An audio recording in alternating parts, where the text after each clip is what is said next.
le cœur de l'eau. Être le psychologue et le sculpteur de l'eau, étudier ce cœur de l'eau si transitoire, ce cœur de l'eau souvent malade et sans mémoire. Mais l'eau si pâle, on dirait une sœur du boulot, par le phare du couchon à peine un peu rosé. Mais, dormante, elle rêve à d'orageuses mers. Et, somnolente, elle est la grande névrosée, en qui se plaint sans cesse un écheveau de nerfs. Fil caché, fil souffrant ramifié en elle, qui parfois en des frissons, en des remous, crispe sa nudité d'une douleur charnelle. Mais le mal est au cœur qui s'afflige dessous. Cœur impressionnable et sous trop d'influence, puisque le ciel, jusqu'aux plus minimes nuances, rêve d'y transvaser son infini changeant. À peine d'elle-même et de son cœur qui dure, quelques endimanchés nénuphars émergeant, comme son propre songe en un peu de verdure. Maladif cœur de l'eau qui ne s'appartient pas, mais si soumise au ciel, si faible, l'eau soit-elle, elle cache sa peine en de muets combats, sa chair violée dans des plis de dentelle. Pourtant on la devine en proie à l'idéal, qu'elle a les langueurs, sous ses ondes mobiles, des filles de 13 ans qui deviennent nubiles. Et l'on dirait aussi que, parmi l'eau, le mal mystérieux d'une puberté s'élabore. Trouble, frisson, pâleur, et moi d'on ne sait quoi. Quand chaque nénuphar comme un sein vient d'éclore, c'est un nouveau-né, d'où gonflement qui se tient quoi. Ah, ce cœur de l'eau vaste en qui tout s'amalgame, ce cœur de l'eau plus compliqué qu'un cœur de femme, il faudrait pourtant bien un peu l'analyser. Ouais, mais l'eau ne veut pas que quelqu'un la révèle. Et brusquement tous les décors sombrent en elle, dans un grand coup de vent, troublant comme un baiser. Et la voilà, pour que rien d'elle ne s'avère, qui s'est enfuie au fond de sa maison de verre.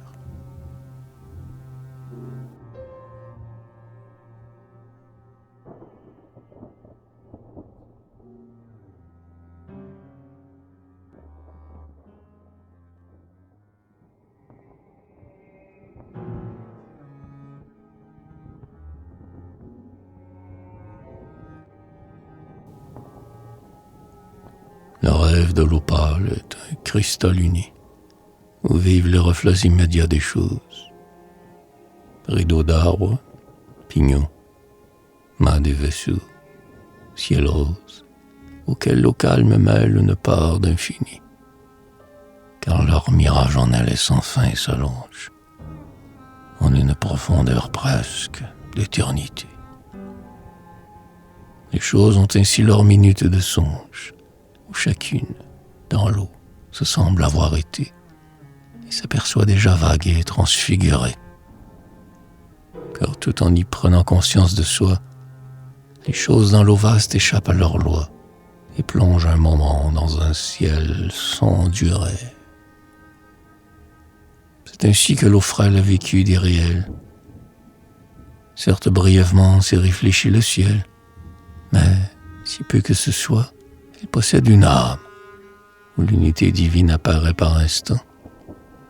Qu'importe les reflets encore intermittents, puisqu'ils y sont mêlés en une seule trame, et que dans l'eau déjà sont réconciliés des nuages, des tours et de longs peupliers.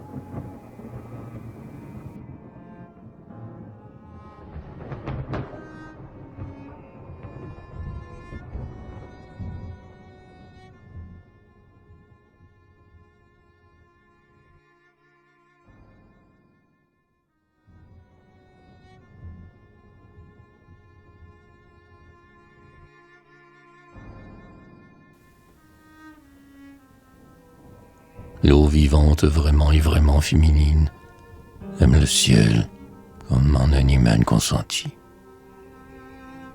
reflétant ses couleurs et sans nul démenti. Car, pour lui correspondre en tout, elle élimine, les choses qui pourraient mitiger son reflet, et soi-même s'oblige à rester incolore.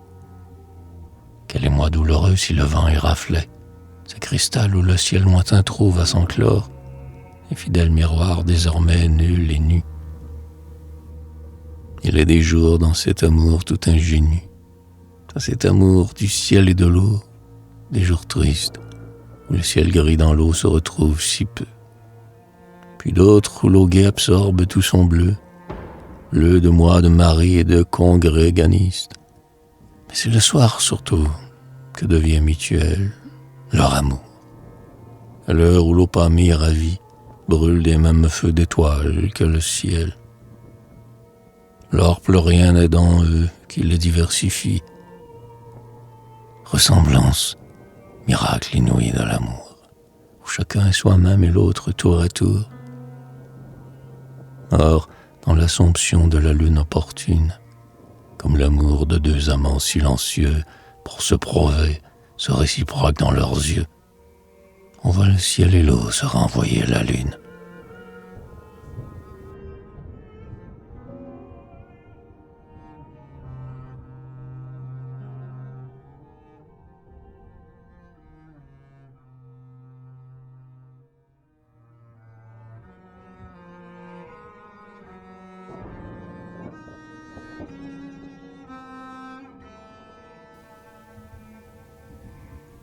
L'eau froide se compose une allure factice, de soumission calme au tout, au vent, au soir, mais elle cache en elle un vouloir subreptice, et le cœur de son cœur est hermétique et noir. À peine, en son dédain, garde-t-elle la trace des lourds chalands qui l'ont remué un moment, et le visage humain demeure à la surface s'il cherche à s'incruster dans ce miroir qui ment. Miroir au teint bougeant qui s'éraille et dégèle, plus forte raison le passage d'une aile. Et quant aux arbres vains, dont c'est l'orgueil aussi, d'être répercutés dans l'eau qui les fait vastes, vite ils voient dépérir leur mirage transi.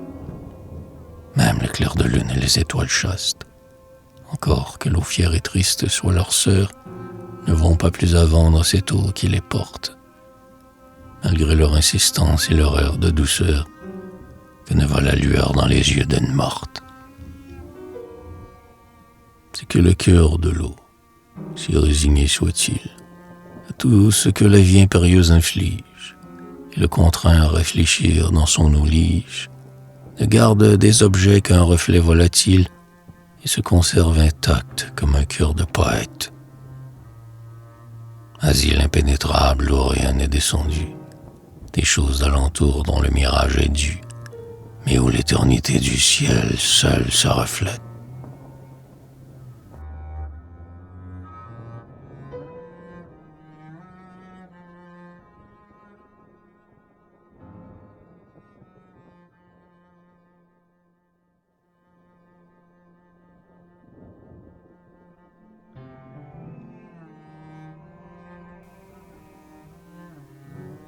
Dans le cadre précis du bassin d'eau dormante, où gît l'eau nostalgique et qu'un regret tourmente, tout est gris doux comme le fan d'un demi-deuil.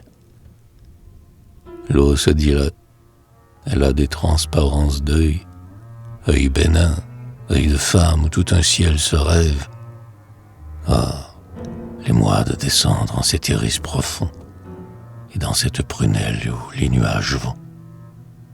Mais l'ivresse de s'y rêver divin est brève, car on se heurte vite aux si courtes parois, quand le cristal se brise en brusque désarroi, et qu'un gouffre mortel, quoique exigu, succède à tout cet infini qu'on supposait dans l'eau. Mensonge équivalent d'un œil cher, d'un œil beau, qu'on voudrait habiter comme une source tiède, où l'azur sans limite irait à l'infini. Mais le voyage aussi dans cet œil n'est qu'un leurre, car derrière l'iris au cristal aplani, l'amour naïf qui plonge au fond, soudain s'épeure, se heurte et se fait mal à la froideur du cœur, dont le néant si proche est une vasque étroite. Et dire qu'on rêvait tout un ciel en longueur, et pour s'y dorloter des nuages de ouate.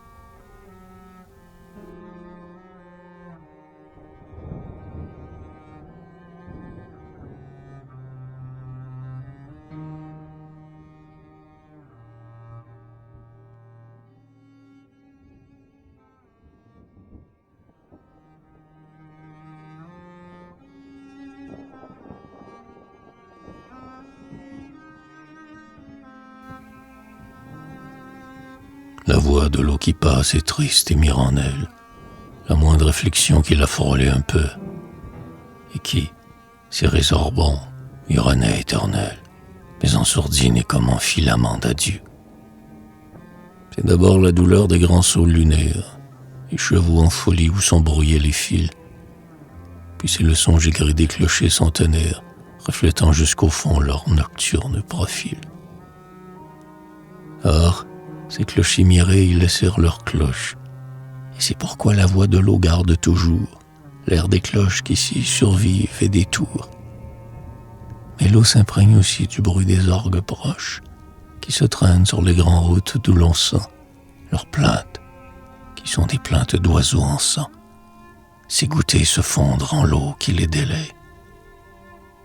Sa voix est triste encore d'un spleen plus volatile.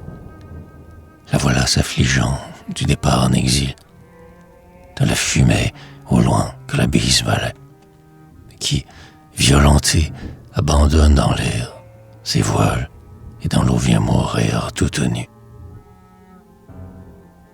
Que de choses enfin, brèves comme un éclair, que la voix de l'eau mire et qu'elle continue, survivance de tant de reflets dans sa voix qui prolonge un peu les voix qui se sont tues. Voix triste qu'on dirait posthume et d'autres voix qui parle comme regardent les statues.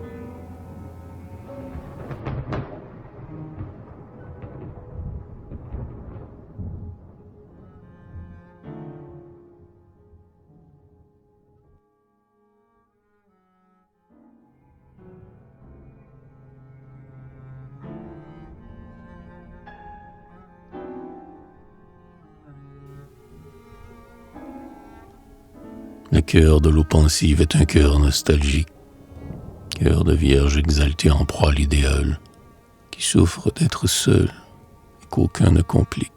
Un peu de bruit, ce grand calme qui lui fait mal. Cœur de l'eau sans tristesse et cependant nocturne, cœur de l'eau variable et toujours ignoré, qu'un clair d'amour sans doute aurait édulcoré, et qui s'aigrit au cœur jamais taciturne.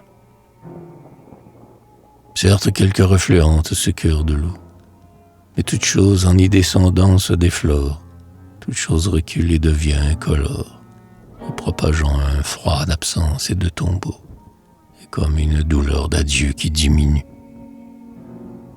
L'eau n'en est que plus triste, attendant l'heure songeur, quelqu'un qui ne vient pas sur la pâle avenue, que les arbres mirés enfoncent dans son cœur.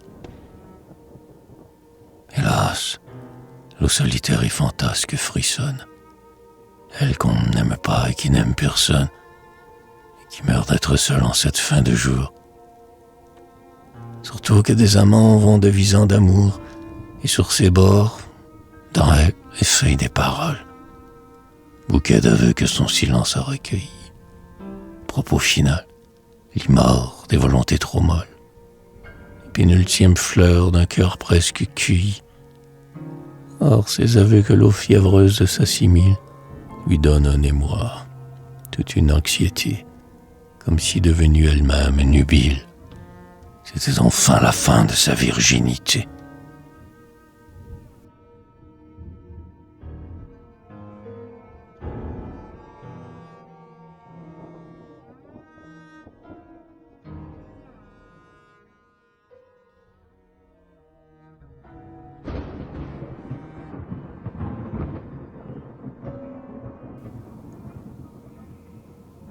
Les jets d'eau, tout le jour, disent des élégies.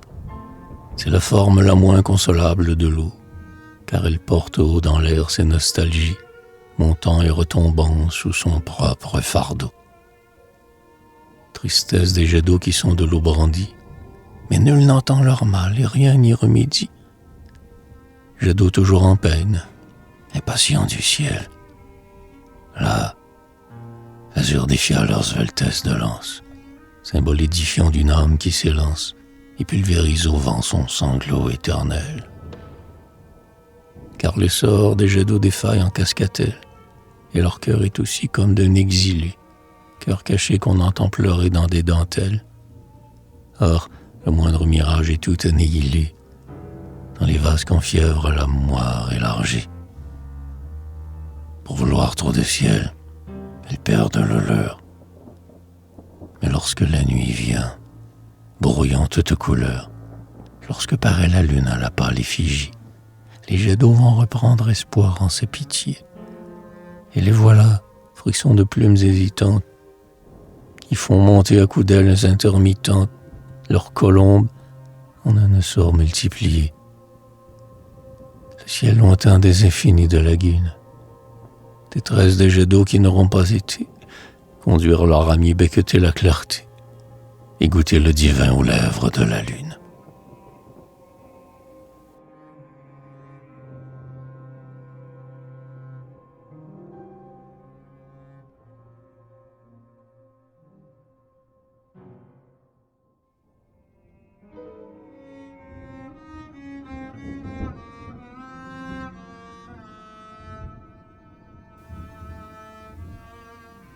Tel canal solitaire, ayant bien renoncé, qui rêve au long d'un quai dans une ville morte, où le vent faible à son isolement n'apporte qu'un bruit de girouette en son cristal foncé, s'exalte d'être seul aux bonnes solitudes. Isolement par quoi son cœur devient meilleur, quand l'eau s'est peu à peu déprise et se dénude de tout désir qui lui serait une douleur. Quiétude où jamais ne descend et ricoche que le tintement frêle et doux de quelques cloches, frisson contagieux d'un bruit presque divin, du canal monacal pour qui le monde est vain. Et qui, plein de mirages, est comme un ciel en marche, tout nostalgique en des recherches d'infini. Qu'importe, il vit déjà d'éternité, car ni les quais de pierre stricte, ni tel vieux pont d'une arche n'empêche la descente en lui du firmament. Où la fumée éparse, au doux renoncement, de le suivre dans l'air en chemin parallèle. Où les signes royaux sur ses bords d'ouvrir l'aile, graduel déploiement d'un plumage inégal, qui mire dans l'eau plane un arpège de plumes. Ainsi le long du quai rêve le vieux canal, où les choses se font l'effet d'être posthumes, parmi cet au-delà de silence et d'oubli. Mais tout revit quand même en son calme sans pli. Or, s'il reflète ainsi la fumée et les cloches, c'est pour s'être guéri de l'inutile émoi. Aussi le canal dit « Ah, vivez comme moi ». Et son eau pacifique est pleine de reproches.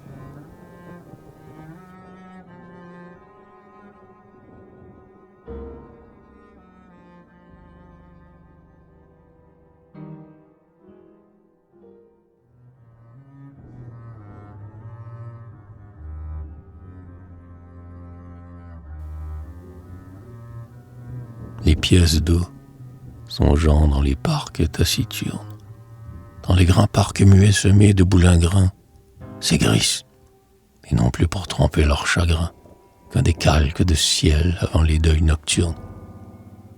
Une fête galante en nuages mirés, en nuages vêtus de satin soufre et rose, qui s'avance noués de rubans et parés pour quelques menuets ou quelque apothéose. Nuages du couchant, souple, falbalant. La tour bouffon, panier sur des hanches aiguës, tout se mire parmi les vasques exigus. Le siècle, le défunt revit dans le cœur là de l'eau qui soudain se colore et croit revoir de belles dames sur ses bords. Le cœur de l'eau des pièces d'eau se remémore, lui qui songeait. Ah, qu'il est loin le temps d'alors, le joli temps des fins corsages à ramages, Or ce temps recommence et l'eau revoit encore, et pour un court instant, l'ancien et cher décor, souvenir qui repasse au hasard des nuages, car c'est tout simplement cela, le souvenir.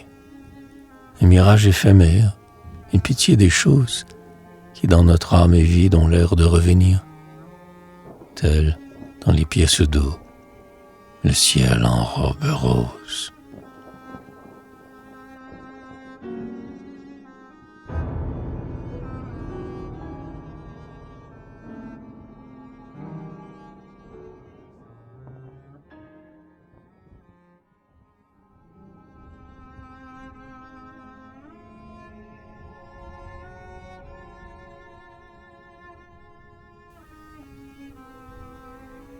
L'eau, pour qui souffre, est une sœur de charité qui n'a pu satisfaire aucune joie humaine et qui se cache, douce et le sourire amène, sous une guimpe et sous un froc d'obscurité. Son amour du repos, son dégoût de la vie sont si contagieux que plus d'un l'a suivi dans la chapelle d'ombre, au fond pieux des eaux, où, tranquille, elle chante au pied des longs roseaux, dont l'orgue au vert tuyau l'accompagne en sourdine. Elle chante, elle dit, les doux abris que j'ai, pour ceux de qui le cœur est trop découragé. Ah, la molle attirance et quelle voix divine, car, pour leur fièvre, c'est la fraîcheur d'un bon lit. Et eux beaucoup, aimantés par cet appel propice, perclus, entre dans l'eau comme on entre à l'hospice, puis meurt. L'eau les lave et les ensevelit dans ces courants aussi frais que de fines toiles, et c'est enfin vraiment pour eux la bonne mort. Cependant que, le soir, autour du corps qui dort, l'eau noire allume un grand catafalque d'étoiles.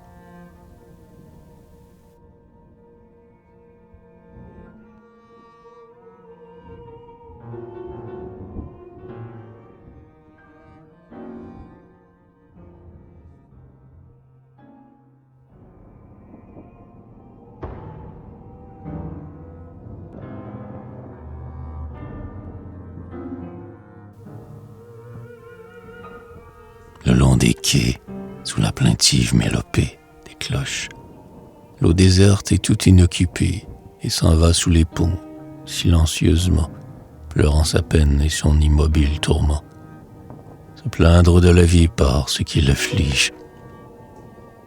Et la lune abouchoir comme une fleur sans tige, dans le courant, elle a l'air d'être morte, et rien ne fait plus frissonner au souffle aérien ce pâle tournesol de lumière figée. Ô dédaigneuse, sœur de mon âme affligée, qui se refuse au vin des calques d'alentour, elle qui peut pourtant mirer toute une tour, ô taciturne cœur fermé de l'eau noire, tout à se souvenir en sa vaste mémoire d'un ancien temps vécu qui maintenant est mort, cadavre qu'elle lave avec son eau qui dort, et tristesse de linge en pitié quotidienne. Oh l'eau, sœur de mon âme, empire des noyés, se répétant le soir l'une à l'autre, voyez, s'il est une douleur comparable à la mienne.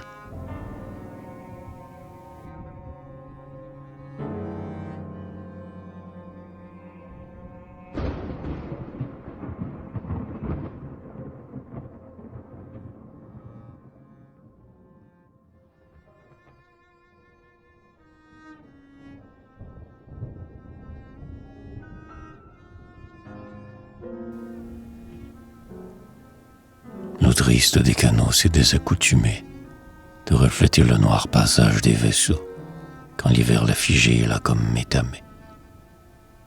Mais parfois, certains jours, le dur sommeil des eaux, sans mirage en lui de la vie en allée, s'évapore.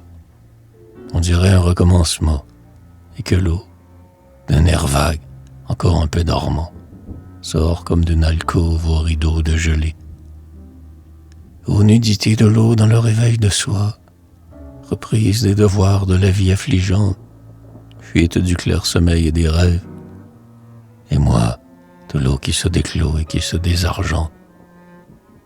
Or, ce désordre blanc qui jonche les bassins, ces glaçons bousculés comme des traversins, n'est-ce pas tout l'ennui, le désarroi précoce d'un lit défait où pleure un lendemain de noces?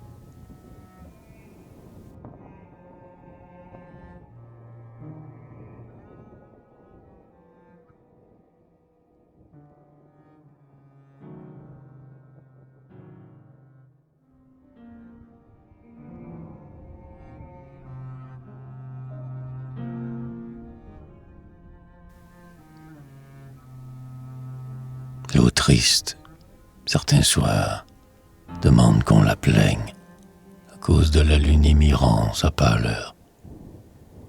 Les roseaux sont, autour, des glaives de douleur dont la lune qui saigne. Car la lune est le cœur, le sacré cœur de l'eau, emmaillotant sa plaie au linge du halo.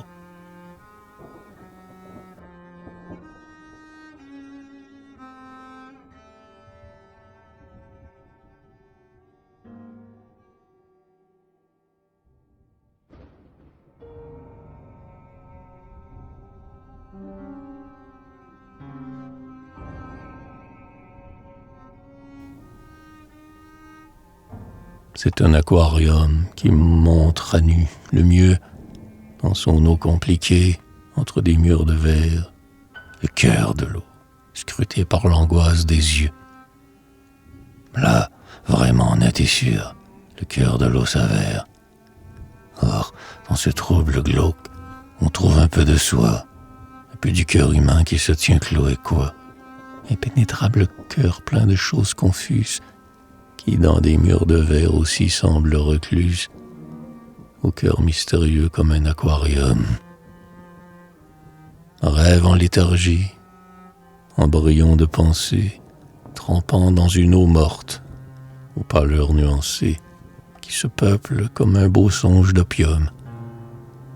Écailles reluisants, nageoires remuées, mais dont l'élan se brise aux si courtes parois, désir s'évertuant sur des minéraux froids, fourmillement visqueux de formes engluées et d'espoirs indécis, souffrant d'être captifs, qui se crispent dans les vagues aux mailles noires.